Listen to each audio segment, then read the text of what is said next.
Bienvenidas al podcast de hoy. Platicaremos acerca de pruebas unitarias y ciertamente es un tema a veces un poco complicado de tratar, especialmente para desarrolladores iOS, ya que pareciera como que hay cierta resistencia a hacer prácticas de este estilo, ya sea TDD o pruebas unitarias como tal. A veces siento que tiene esa resistencia con muchos desarrolladores. Entonces, en este panel vamos a hablar sobre cuándo hacer pruebas, cuándo no hacer pruebas, cuándo es conveniente hacer pruebas, cómo hacer esas pruebas, etcétera. Todas esas respuestas las vamos a tener en este podcast. Para comenzar, quiero presentarles al panel. El día de hoy nos acompaña el Senior Developer Oliver Pérez. Hola a todos, bienvenidos. Muy bien. Y tenemos a el experto en pruebas, Mario Barragán. Hola, ¿qué tal a todos? Bienvenidos, un gusto estar aquí. Finalmente, yo soy su servidor, soy David Castro y soy un iOS Developer. ¿Ok? Vale. Entonces, vamos a empezar con la primera pregunta y es, ¿por qué debemos tener o por qué es bueno hacer pruebas automatizadas? Oliver. Ok, es una pregunta interesante. La respuesta pues, puede ser bastante extensa. Para empezar, quisiera clarificar pues, que pruebas automatizadas, pues hay diferentes tipos. Pruebas automatizadas podrían ser, por ejemplo, pruebas de UI, podrían ser pruebas de integración o las pruebas unitarias. En este caso, yo creo que la que es fundamental de todo este tipo de pruebas son precisamente las pruebas unitarias. Y bueno, yo creo que todos nosotros los desarrolladores deberíamos estar muy preocupados por escribir pruebas unitarias. Hay varias razones. Yo creo que la principal sería para evitar bugs, o por lo menos reducir los bugs. Al escribir pruebas unitarias, podemos constantemente verificar que nuestro código funciona como queremos que funcione. Eh, y también podemos identificar inmediatamente cuando tenemos un problema, podemos identificar exactamente dónde está ese problema. Entonces, yo creo que eso sería mi principal razón para recomendarte escribir en particular pruebas unitarias. ¿Y escribes pruebas en tu trabajo? Sí, sí, frecuentemente. Siempre procuro darle prioridad a desarrollar todos los nuevos features utilizando Test-Driven Development, porque he tenido muy buenos resultados en mi trabajo gracias a esa práctica. Entonces dirías sin duda alguna que cuando no hacías pruebas no tenías tan buenos resultados hablando de calidad, hablando de pruebas, como los tienes ahora después de hacer pruebas. Sí, por supuesto he notado una gran mejoría en la calidad del software en el que escribo, porque precisamente otra de las grandes ventajas de escribir pruebas unitarias es que normalmente escribes un mejor diseño, realizas un mejor diseño de tu software, porque a veces cuando notas dificultad para escribir pruebas unitarias en lo que estés desarrollando, esa es una bandera roja de que tu diseño tal vez no es el más óptimo, de que tienes ahí tal vez unos componentes muy acoplados que te impiden precisamente aislar esa unidad de código para escribir su prueba unitaria. Entonces sí he notado una gran mejoría en mis diseños y una reducción de errores. Ok, me parece perfecto. Y una de las cosas que me parece muy interesante es que mencionas que hay cierta comunicación, digamos, de tu parte y de la parte de quienes lee el código, el simple hecho de escribir pruebas, porque de alguna forma, como lo comentas, como que también das a conocer un poco lo que estás tratando de hacer, porque a veces puede ser complicado para entender como uno como desarrollador y mucho más difícil comunicárselo a alguien más, ¿no? Y es algo que a través de las pruebas creo que es algo que ambas partes se pueden comunicar correctamente. Entonces, muy, muy interesante, muy buenos comentarios. Mario, ¿cuál sería tu respuesta a la pregunta de por qué hacer pruebas automatizadas? Pues concuerdo con Oliver. Yo creo que todo lo que dijo es correcto. O sea, yo lo resumiría en tres cosas. El detectar bugs justo lo más antes que se pueda de que llegue a producción. Entre más tarde entre más nos tardemos en encontrar un bug, es más caro o sea, el resolverlo, el hacer un rollback, o sea, entre más temprano en el ciclo de vida del software encontremos el bug, va a ser más barato y vamos a poder reaccionar mejor ante él. Y bueno, primero, los bugs es la razón principal, ¿no? De escribir test, pero también, como dice Oliver, el diseño. En TDD, el Test Driven Development, una de las partes más importantes es el development. El desarrollo, las pruebas son las que te van a ayudar a saber cómo vas a ir armando tu diseño. Y otra razón que creo que es importante de las pruebas es que nos permite refactorizar el código, hacerlo mejor. Sin pruebas, el código inevitablemente va a pudrirse, va a hacerse malo, nadie va a querer modificarlo y así es como varios proyectos terminan reescribiéndose de cero. Entonces, creo que al final, a lo mejor al principio la curva de aprendizaje no es fácil. Sí está complicado acostumbrarse a escribir pruebas primero y después tu código, pero creo que a largo plazo para el negocio, para nosotros, es mejor. Vamos a hacer un software eh, más fácil de, de responder ante cambios o de resolver bugs, de implementar nuevas tecnologías, de tener una buena arquitectura, también buenas pruebas pueden reflejarse, están muy de la mano con la arquitectura. Y ya, esos son mis pensamientos ahora. Algo muy interesante que creo que hay que remarcar de lo que acabas de decir es que gran parte de la confianza que te da hacer un refactor te la dan las pruebas. Creo que es algo que muchas veces para muchos desarrolladores es algo que no quieres hacer. O sea, generalmente cuando entras a un proyecto y te toca algo legacy, pues no lo quieres meter mano porque no sabes ni lo que hace, ¿no? Entonces, el hecho de que tú digas, bueno, ahora hay que hacer este refactor o ahora hay que hacer este cambio, ¿no? O lo que sea, es algo que sin pruebas es realmente difícil saber si estás yendo por el camino correcto, en contra que si tú las tuvieras, porque si se rompe una prueba, sabes en ese momento que algo hiciste o que algo pasó que está haciendo que esa prueba no pase, que tal vez tengas que revisar qué estás haciendo. Y me parece muy importante eso que dices, de que realmente te ayuda a reducir esos costos. ¿Por qué? Porque detectas el bug antes de que llegue a producción, antes de que siquiera lo llegue a testear el tester, vaya.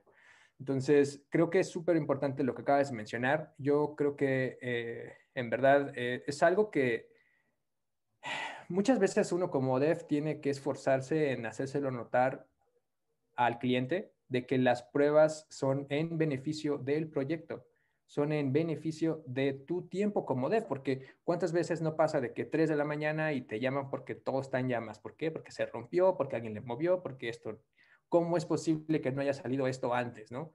Es algo que creo yo que alguien con experiencia en cualquier proyecto en algún momento se ha enfrentado, que es algo que ciertamente pudo haber evitado a través de una prueba que le dijera, oye, aquí hay algo mal, este refactor no está bien, esto quizá estás metiendo un nuevo feature que rompe otro feature y no te habías dado cuenta. Entonces creo que eso es algo que es súper importante y me parece muy, muy importante el tema de los costos por el lado del cliente y por el tema del tiempo de uno como desarrollador. Creo que lo que mencionas es muy, muy justo de lo que es hacer pruebas, ¿no?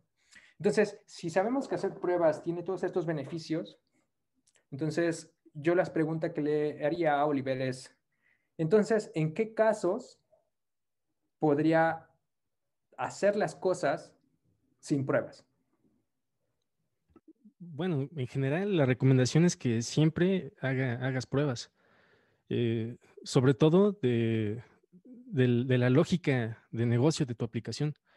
Supongamos un escenario en el que tienes muy poco tiempo para desarrollar un feature. Tal vez el negocio te presionó demasiado y no te hizo caso a ti como dev al momento de dar tu opinión diciendo que necesitabas más tiempo. Ok, entonces tal vez en ese escenario muchos podrán decir que podrán tomarlo como una justificación para no hacer pruebas unitarias, sobre todo. Pero incluso yo en ese escenario, yo recomendaría de que por lo menos testearan todo lo que es la lógica de negocio de tu aplicación. porque ahí es donde normalmente residen los bugs, incluso más peligrosos. Entonces, yo realmente no creo que haya razones válidas para recomendarle a alguien que no haga pruebas. Eh, entonces, bueno, esa es mi respuesta. Ok, entonces, ¿tú sientes que hay algún... ¿tú como dev alguna vez has sido presionado para sacar un feature sin pruebas?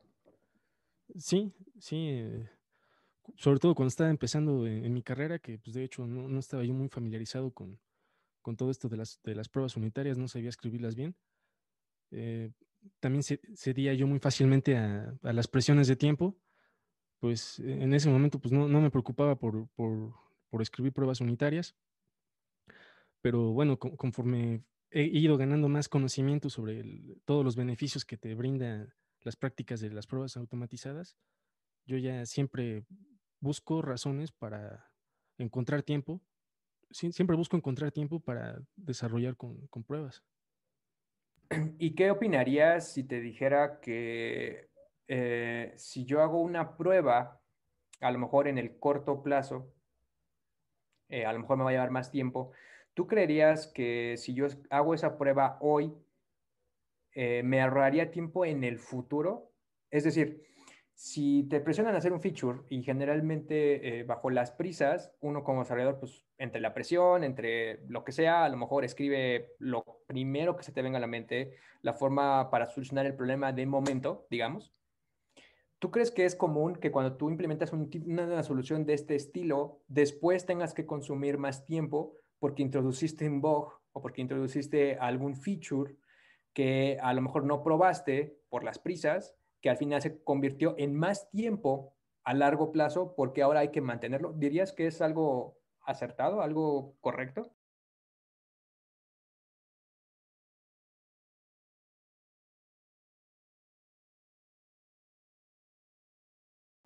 No, por supuesto que no. Siempre hay que pensar a largo plazo.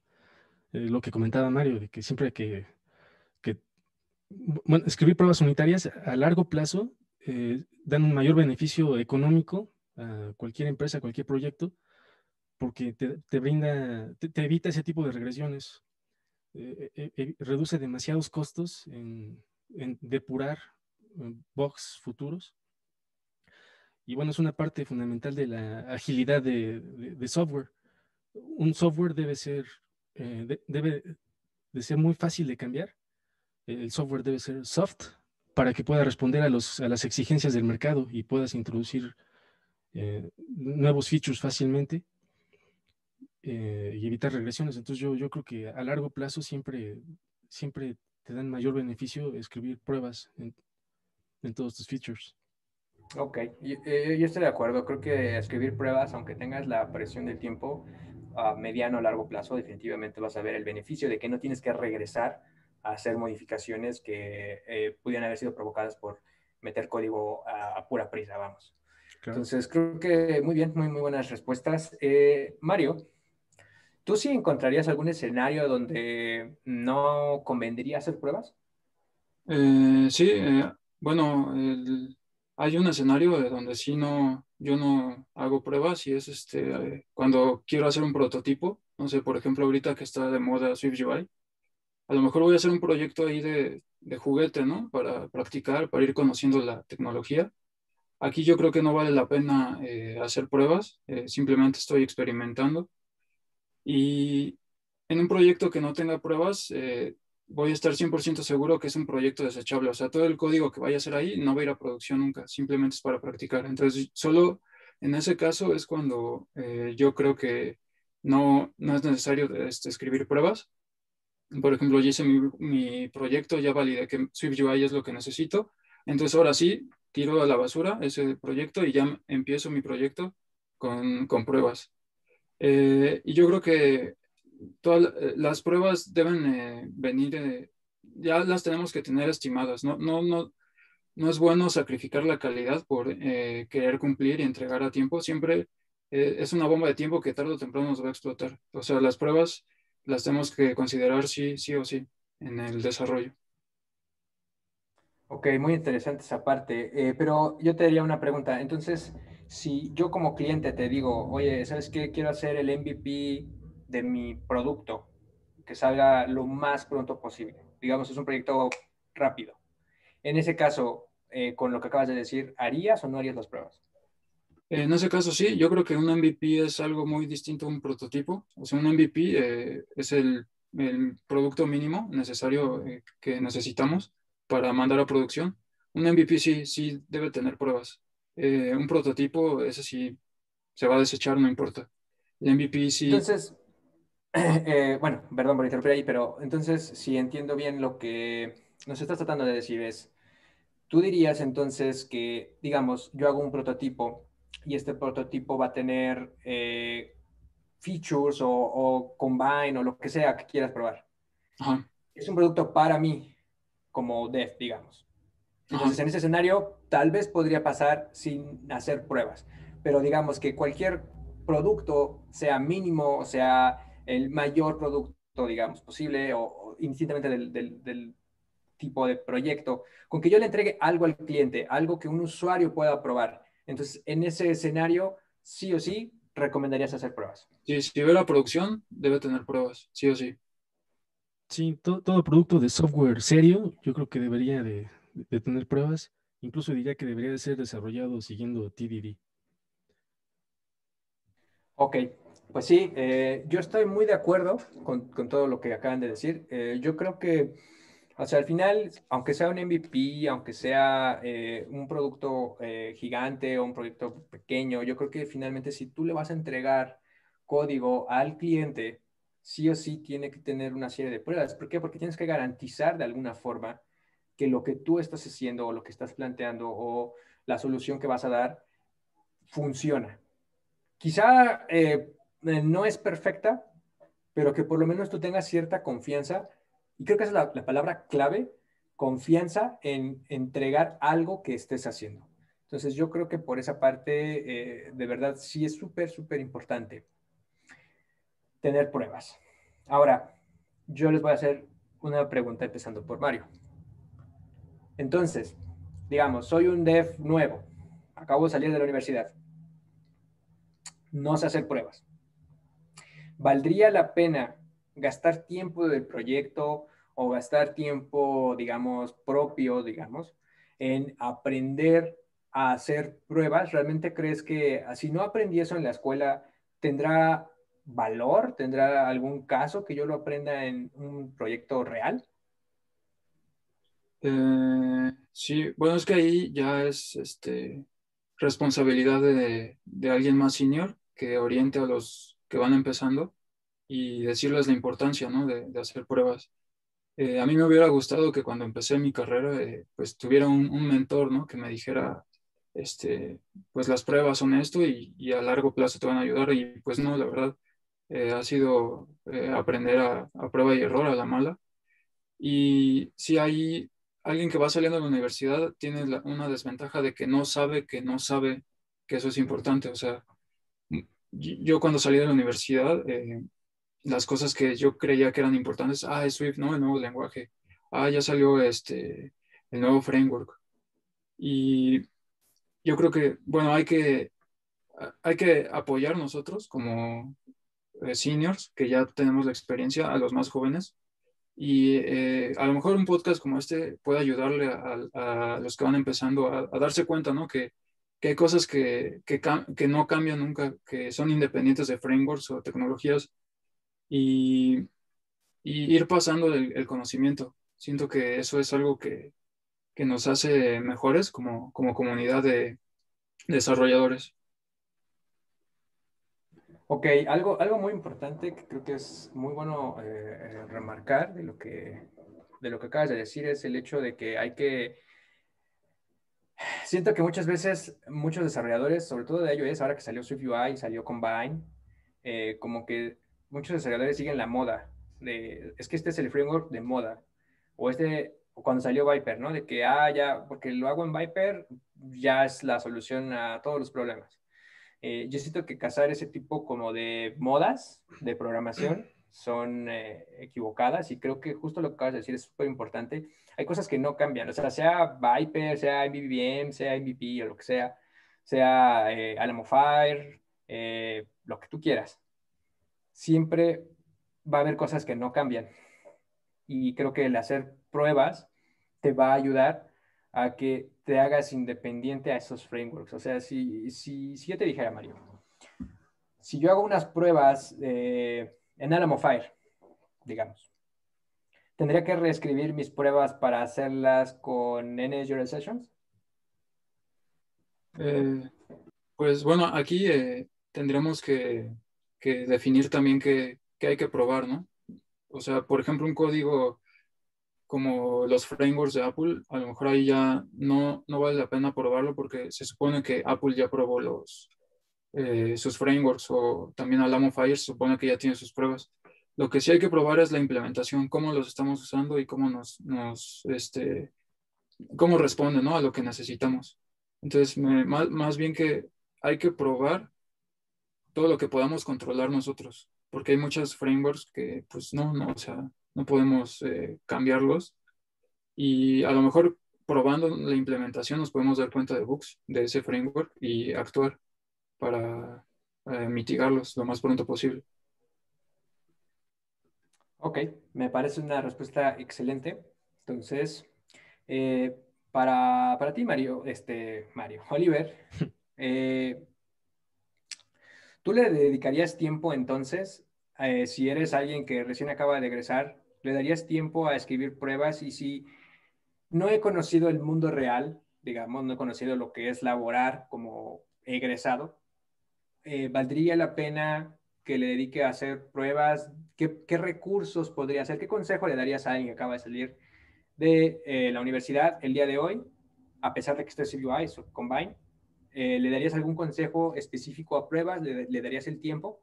Yo creo que entre antes comiences a aprender a testear, sobre todo pruebas unitarias, yo creo que es mejor. Y, y estoy muy de acuerdo con lo que dijo Mario, de que es muy importante tener un mentor.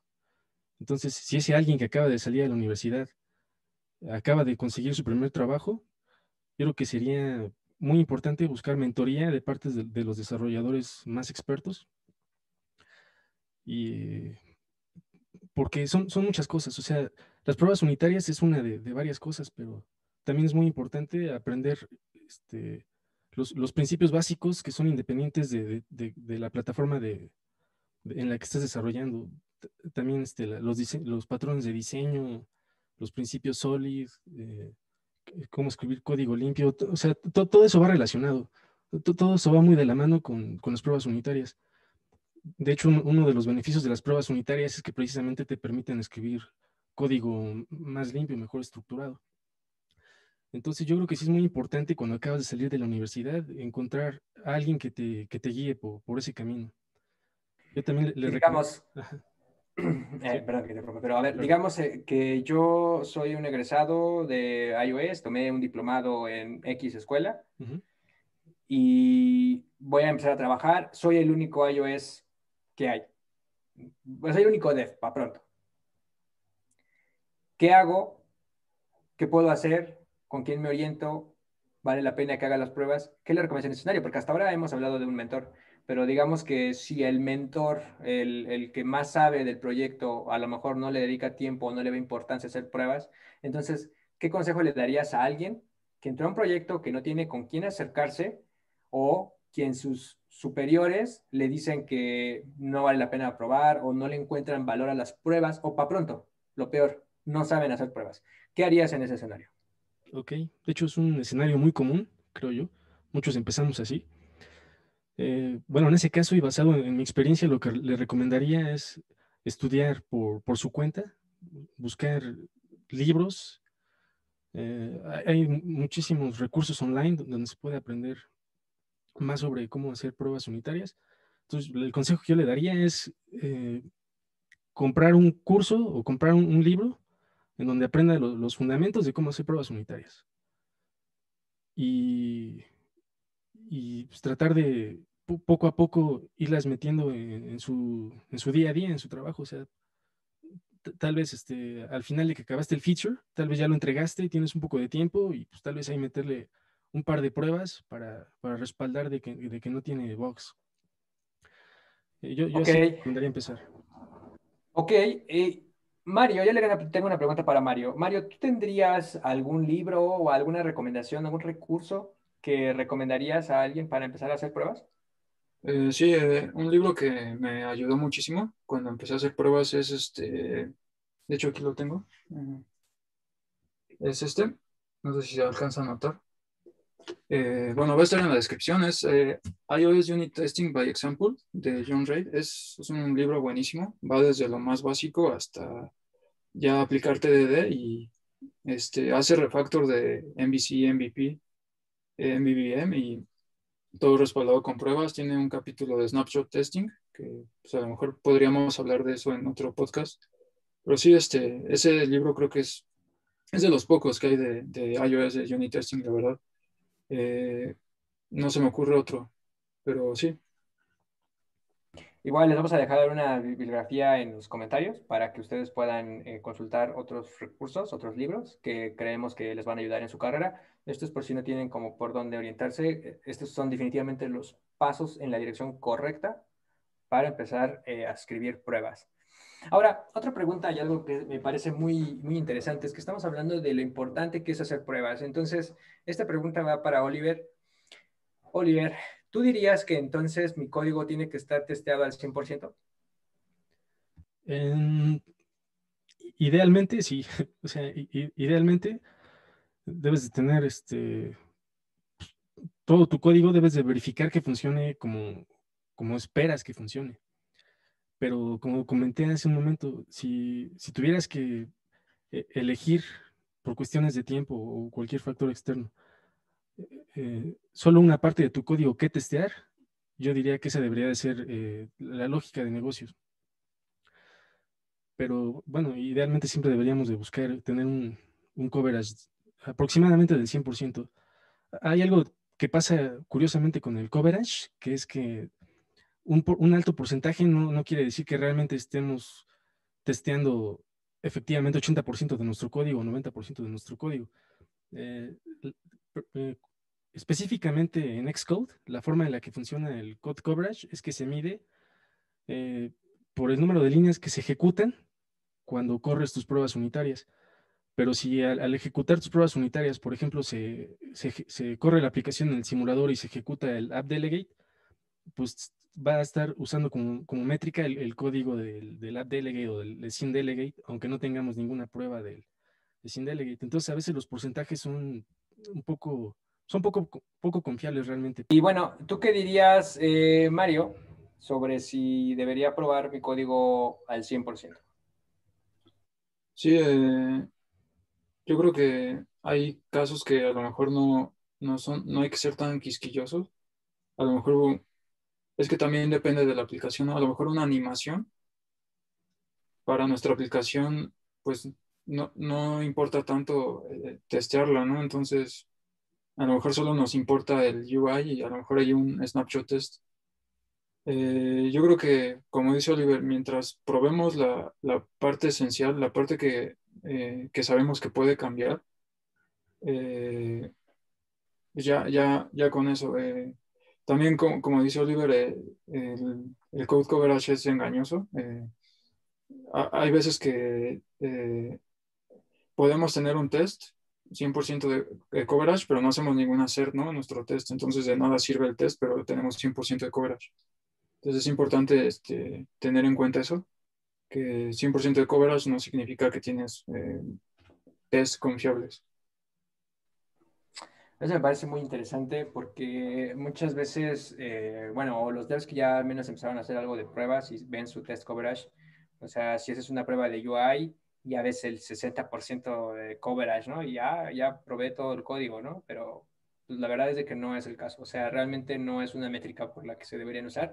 Quizá no es una métrica como para olvidarse de ella, pero no es una métrica importante tampoco. Entonces, creo que por ahí sí es importante que cuando se escriban las pruebas tengan una intención, como que un motivo de por qué existe esta prueba. No nada más es escribir pruebas por escribir, porque desafortunadamente me ha tocado ver muchas pruebas que no son claras ni qué están testeando, ni por qué lo están testeando, ni cómo lo están testeando. O sea, he visto pruebas que realmente, o sea, no porque escribas una prueba unitaria significa que necesariamente está bien. Tiene que haber cierta lógica, tiene que haber un cierto respaldo de por qué estás escribiendo esa prueba. Y si es algo que no estás haciendo, entonces probablemente esa prueba que tienes no da valor y realmente no vale la pena escribirla. Entonces creo que ahí sí también hay que tener algo de cuidado en ese aspecto. Pero entonces, si estamos hablando de que va a haber casos donde tenemos em, casos donde sí valga la pena escribir el 100% o no, ¿debería dejar entonces las pruebas al final del desarrollo? Mario, tus comentarios. Eh, pues no, bueno, al final, si lo dejamos al final, seamos honestos, no lo vamos a hacer. O sea, hay que ser claros, o sea, decimos, sí, lo voy a hacer después, ¿no? Como el meme del guiño, de, sí, mis pruebas van a quedar al final. Obviamente no. Sí deben ir al principio, a lo mejor al principio, cuando estás empezando a implementar TDD, pues si tienes mucha, pues no estás acostumbrado a esto, a lo mejor empezar poco a poco, o sea, intentarlo y si no te sale, vas con el código de producción, haces la prueba y ya la próxima vez, ahora sí intentas hacerlo la prueba desde el principio, sin nada de código de producción. Es un proceso poco a poco, irnos acostumbrados, pero sí, lo ideal es hacer la prueba primero. Algo muy importante de lo que acabas de mencionar, Mario, es que siento que sí hay que perderle el miedo a las pruebas, a hacer pruebas. Creo que sí hay un grupo de personas que les cuesta un poco de trabajo entender el semáforo verde-rojo de TDD, de cómo voy a escribir una prueba de código que no es productivo, ¿no? Como que muchas veces esa parte como que es difícil, pero como mencionas, es importante perder el miedo, escribir las pruebas, ir probando poco a poco. Lo importante es que te hagas el hábito de escribir esas pruebas. Entonces yo creo que por ese lado sí es importante que, indistintamente del nivel que tengas, procures escribir esas pruebas. ¿Ok? Entonces, tengo otra pregunta. Digamos que en este escenario que voy a plantear, estoy en un equipo, no soy el único de, como en los escenarios pasados. Estoy en un equipo. ¿Debería hacer pruebas aunque los demás compañeros de equipo no lo hagan? Oliver, ¿tú qué opinas al respecto? Ok, es una buena pregunta. Yo diría que siempre es bueno tomar la iniciativa. O sea, si nosotros tal vez tenemos más conocimiento que nuestros compañeros de equipo, sabemos ya los beneficios que lleva todas las prácticas de escribir pruebas automatizadas. Lo primero que deberíamos de hacer es compartir ese conocimiento con el resto de nuestro equipo, hacerles ver los beneficios, hablar tal vez incluso con nuestro project manager. Y si aún así no, tal vez no están tan convencidos, yo creo que aún así sería bueno intentar poco a poco ir metiendo esa práctica, hacerles ver pues, que es fácil, que no te lleva realmente mucho más tiempo y que a futuro te ahorra tiempo. Y si aún así por alguna razón te quieren frenar y te dicen que te estás saliendo de las prácticas permitidas o algo similar, yo creo que en ese caso sería bueno ya pensar en cambiarse de proyecto a algo con mejores prácticas. No quedarse mucho tiempo en ese lugar porque lejos de hacerte beneficio, yo creo que puede que te contagies de las malas prácticas. Te estanques como Sí, desarrollador. claro. Muy bien. Y tú, María, ¿tú qué opinas al respecto? ¿Debería hacer pruebas aunque los demás miembros de mi equipo no lo hagan? Sí, bueno, como dice Oliver, yo creo que sí puedes llegar a un extremo en el que si están muy cerrados a querer aprender, ahí sí no vale la pena, o sea, ya mejor te cambias de trabajo. Pero eso yo lo veo como el caso ya extremo, ¿no? Ya que sea así muy fuerte pues, su rechazo, ¿no? A estas prácticas. Pero una práctica que puede ayudar a que puedan ver los beneficios es pair programming, o sea, decir, vamos a programar esta user story juntos, ¿no? Pues sí, y ya, mira, te voy a enseñar lo que aprendí o cómo yo hago TDD. Y creo que con pair programming podríamos mostrarles, o sea, en vez de enseñar de la teoría, pues, o sea, ya en la práctica es más fácil ver todos los beneficios. Creo que un pair programming sería algo muy bueno para hacerles ver eso. Y si aún así no quieren, pues ya, ni modo, adiós. Yo creo que algo de lo que es importante mencionar, que creo que no lo hemos mencionado hasta ahora, es que aproximadamente cuando tú haces pruebas o escribes bajo TDD, o sea, sí vas a tener un aumento en tu tiempo de desarrollo de aproximadamente el 20%, pero te vas a ahorrar el 80% de box. Entonces, aunque quizá de manera inicial no sientas como que estás ahorrando tiempo, en realidad sí te estás ahorrando bastante tiempo porque estás evitando muchos bugs que no encontrarías de otra forma o los encontrarías ya que están en producción, ya que están en pruebas, ya que están en algún otro proceso. Creo que es importante hacer esa mención de que si tú haces pruebas, va a ser benéfico para ti como dev, porque no vas a tener miles de horas buscando el bug, no vas a tener la presión de que no funciona tu programa, sino que al contrario, vas a tener la tranquilidad de que lo que estás entregando tiene calidad y te estás ahorrando una gran cantidad de bugs. Yo en lo personal creo que lo más importante es que practiques. Si a lo mejor tus miembros de equipo no son partidarios a hacer pruebas, creo que si tú lideras, digamos, tu parte con pruebas y les demuestras que haciendo pruebas tú te has evitado bugs mientras todo el mundo está corriendo en llamas porque no saben dónde están los problemas, creo que con esa forma de que tú demuestres a través del ejemplo va a ayudar a que de alguna forma los más devs tengan conciencia de la importancia que tiene escribir pruebas. Entonces, eso es lo único que me gustaría agregar. Y finalmente, la última pregunta del día es, digamos que yo me uní a un proyecto X, tiene código legacy, que no tiene pruebas, que no tiene documentación, no tiene nada. ¿Debería yo tomar el tiempo de escribir pruebas para ese código que no escribí yo? Oliver, ¿tú qué piensas al respecto? Sí, sí, por supuesto. Hay una frase muy famosa de, me parece Michael Feathers, ahí si me pueden confirmar, que dice que el código legacy es aquel código que no tiene pruebas. Entonces, si te unes a un proyecto que no tiene pruebas, básicamente estás trabajando automáticamente con código legacy.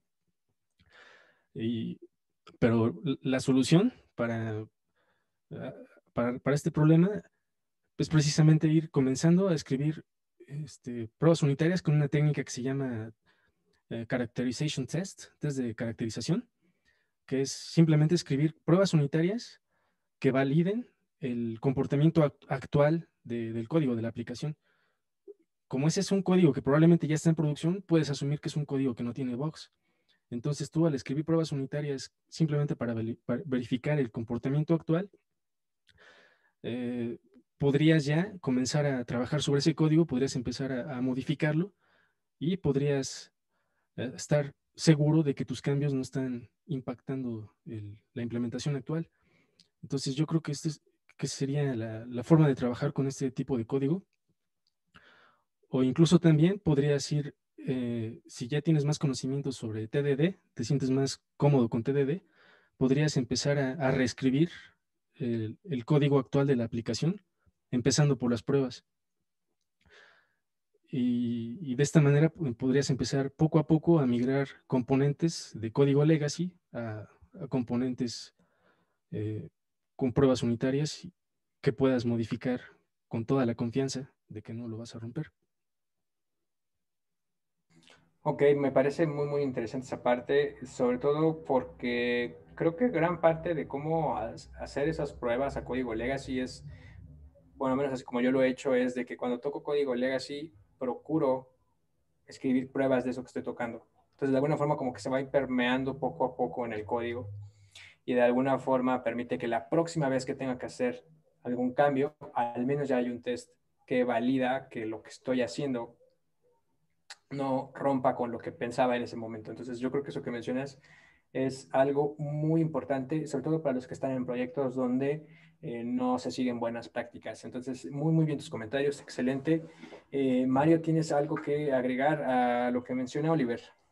No, estoy totalmente de acuerdo, solamente a lo mejor si tienen un código legacy, les puede servir el libro que recomendamos de iOS Unit Test by Example.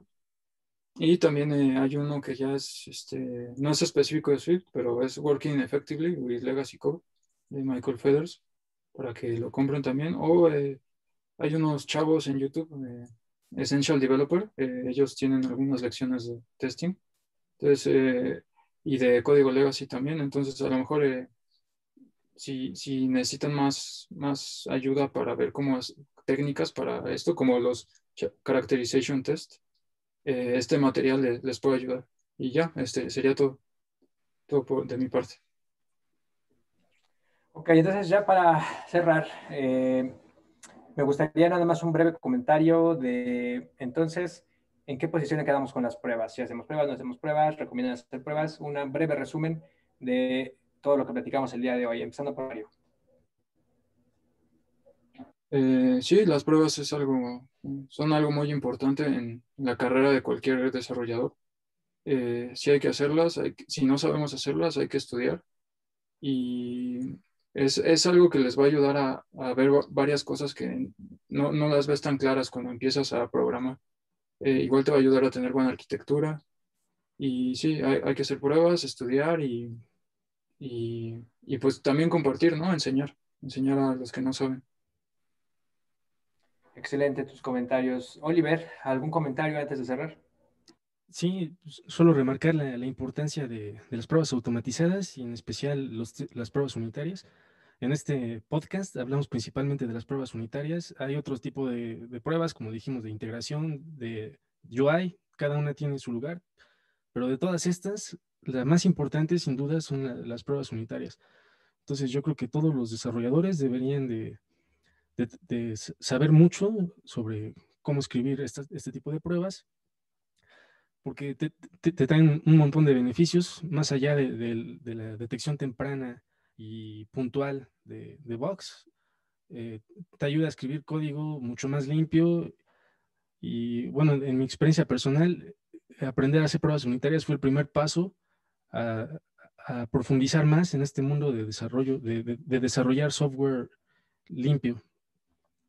Entonces, para mí es indispensable. Muy bien, muchas gracias, Oliver. Y pues bueno, de mi parte, si yo tuviera que resumir lo que acabamos de decir, básicamente yo les diría que es importante que aprendan a hacer pruebas, indistintamente de si eres experto, si eres senior, si eres recién egresado, todos deberían escribir pruebas. Es una forma en la cual tú te aseguras de que lo que estás haciendo funcione como piensas. Creo que esa es una de las cosas más importantes de las pruebas, porque muchas veces no sabes por qué tu código que escribiste no funciona, porque tú dices, pues que debería funcionar, pero en la práctica pues, te das cuenta que no es el caso. Entonces, en muchos box, créanme, una gran cantidad de box se van a reducir en su trabajo, van a tener menos estrés y van a poder hacerse notar de cierta forma como devs que entregan calidad, que al final creo que esa es la cosa más importante que vamos a adquirir de hacer pruebas, es escribir código con calidad, dar productos con calidad que se transmitan a no solo a nuestros clientes directos, sino a los usuarios de las aplicaciones que hagamos. Yo creo que esto es algo que a todos nos da gusto cuando las cosas funcionen, cuando las cosas son confiables. Yo creo que eso es algo que las pruebas nos dan. Más allá de esto, sí es importante que, aunque tú tengas un seniority bajo, digamos, acabas de salir de la escuela, y aunque tengas arquitectos o que sean muy expertos, al final todos tienen que escribir pruebas. Aunque seas el super arquitecto del siglo, está bien que lo seas, pero tienes que escribir pruebas, tienes que asegurarte que lo que estás haciendo sea algo que funcione. Y eso es algo que indistintamente del seniority, sí o sí tienes que tener, tienes que hacerte responsable para escribir pruebas para garantizar lo que estás entregando. Entonces, en resumen, sí, hagan pruebas. La única excepción es para sus propios playgrounds, ya sea que sea un playground de Swift o sea un proyecto personal, que realmente sea personal, que nunca vaya a ver la luz del sol. Entonces son los únicos casos donde no pueden hacer pruebas o donde podrían salir sin pruebas. Para todo código que esté destinado a un usuario, sí o sí, tiene que tener pruebas. Entonces, con esto cerramos. Espero les haya gustado y nos estaremos viendo la próxima semana donde abarcaremos más temas de iOS. Muchísimas gracias y que descansen. Bye, bye, bye. Hasta la próxima.